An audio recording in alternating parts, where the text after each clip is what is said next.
les années 80. Je n'étais pas né, mais ayant eu la chance d'avoir une mère qui a su m'inculquer les valeurs de la musique noire et du rap afro-américain, et aussi des Antilles, mais bon, ça, ce n'est pas le sujet. Aujourd'hui, je vais vous parler d'un sujet qui pour moi n'est pas assez mis en valeur, les artistes féminines dans l'univers du rap, hip-hop, R&B.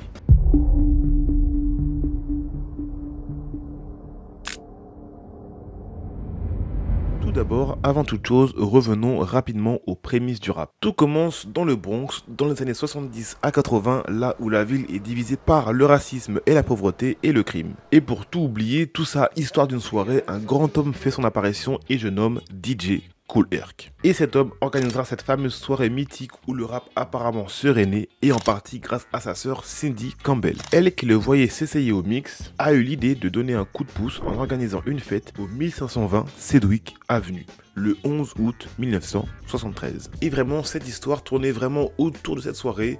Cindy Campbell fut la pionnière à avoir créé la première soirée où le rap fut créé. Elle nommera du coup à l'avenir la soirée Back to School, car en fait elle servait cette soirée pour financer ses vêtements pour l'école. Donc alors elle faisait payer 25 cents pour les filles, 50 cents pour les garçons. Forcément, à un prix comme ça, tu défies toute la concurrence. Voilà, aucun gars pouvait battre ce prix. Forcément, à moins d'$1, tout le monde y allait. Nous voici du coup à la partie 1 de la vidéo où on va parler vraiment des faits saisissants dans le rap. Il y a beaucoup eu de femmes importantes à cette époque-là qui ont marqué cette histoire et on va leur faire honneur.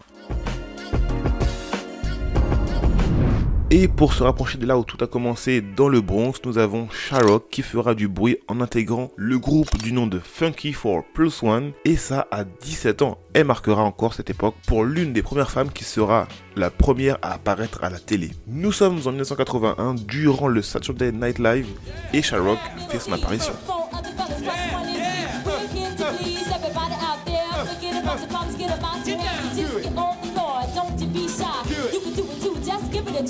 Et ce soir-là, du coup, elle sera menée la première First Lady of Hip Hop. Et tout cela fera apparaître énormément d'artistes comme le groupe Sequence qui feront un très grand tube du nom de Funk You Up. Ce son, si ça te dit rien, alors sache qu'il a été samplé 2 fois.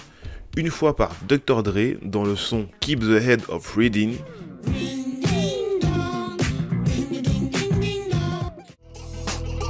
Keep the heads ringing. Et aussi en 2014 par Bruno Mars.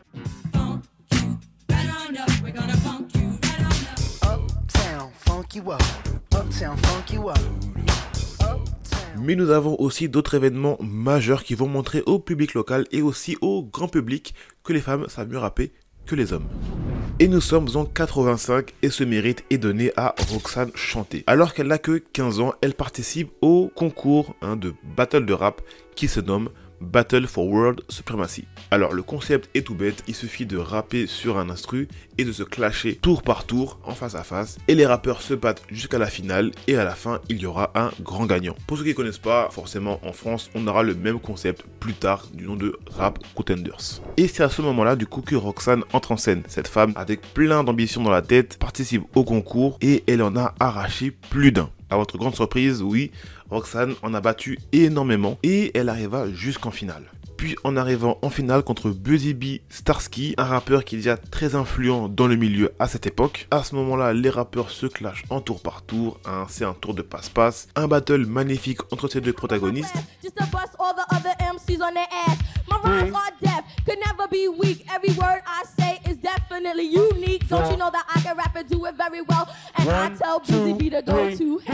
Et le moment arrive de délibérer par les juges. À ce moment-là, les juges distribuent les points. Alors, il commence par Busy Bee Starski, il donne ses points, une très bonne note, et arrive au moment de Roxane chanter. Il s'avère que du coup, les juges n'avaient pas encore donné toutes leurs notes que Roxane avait déjà gagné. Il s'avère qu'il manquait un juge pour lui donner ses points, et ce juge, un peu malicieux, avait calculé les points pour que Roxane ne puisse ne pas gagner, sous prétexte que ce concours n'était pas assez bien pour elle. Bien sûr, on va le croire. Mais voilà, en tout cas, apparemment, à cette époque, les femmes n'avaient pas encore assez de respect pour être respectées dans le milieu. La preuve en est que cette personne n'a pas voulu carrément lui donner les points, alors que tout le mérite était pour elle.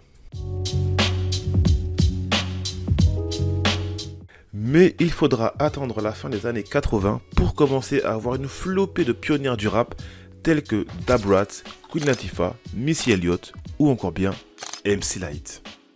Mais on va particulièrement parler de Queen Latifah qui sortira son premier album All Hail the Queen en 89 avec son label Tommy Boy Records avec qui elle aura signé, et le premier single qui fut un grand succès sera Ladies First, qui du coup à l'avenir sera un mouvement féminisme qui servira à mettre en valeur chaque femme de notre pays, je dirais même de notre terre, à les mettre en valeur selon même chaque classe sociale, selon son métier et n'importe quelle activité.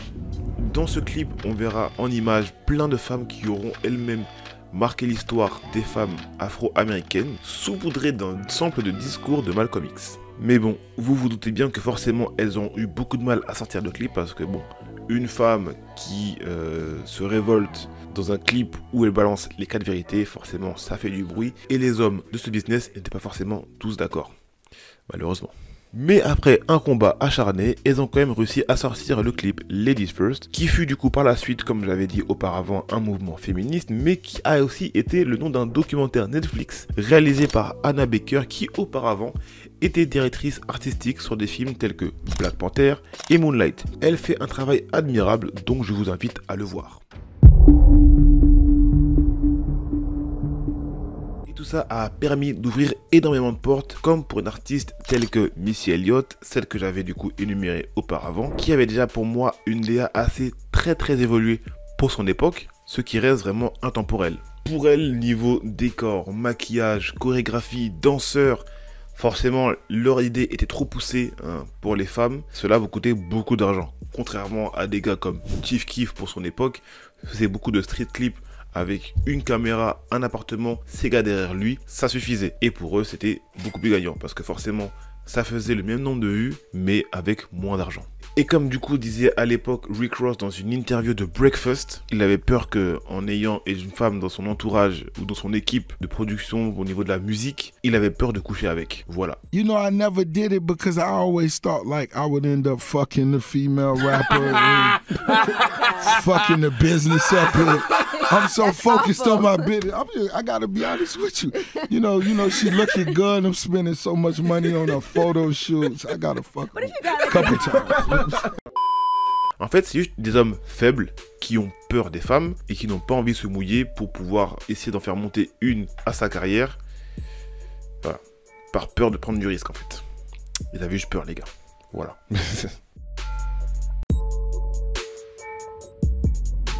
Mais c'est un beau combat qu'elles auront mené à bien, mais il y aura encore eu malheureusement beaucoup d'inégalités dans le rap. Il aura fallu attendre jusqu'en 2019 où Cardi B fut la première femme à marquer l'histoire en étant l'une des premières femmes du coup à avoir eu le meilleur album de l'année. Elle aura du coup battu des rappeurs tels que Mac Miller, Pusha T ou encore Travis Scott. Travis, désolé mais pour toi c'est pas encore là mon gars. Attends un peu. T'inquiète pas, l'année prochaine, ça sera pour toi mon gars.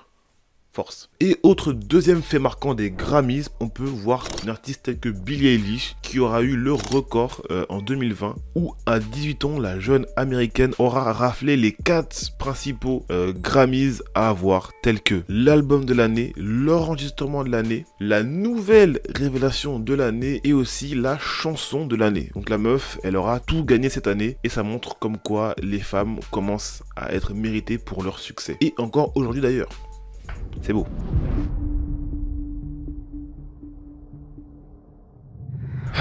C'est un très beau combat, c'est une très bonne vidéo. En tout cas, pour conclure, on peut féliciter les femmes pour leur parcours parce que surtout à l'époque, elles savaient pas du tout où est-ce que ça allait leur mener.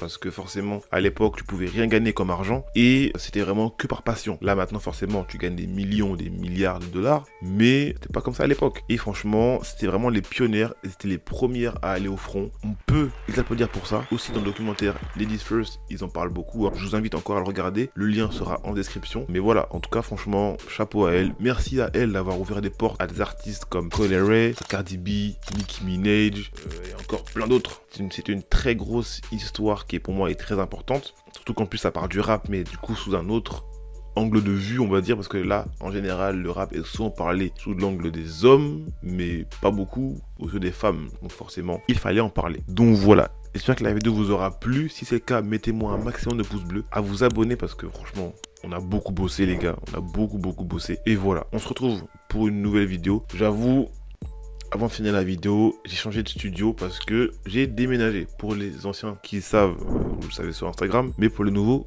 vous savez pas. Donc suivez-moi sur Instagram les gars. Donc voilà, je vous laisse, à la prochaine. Peace.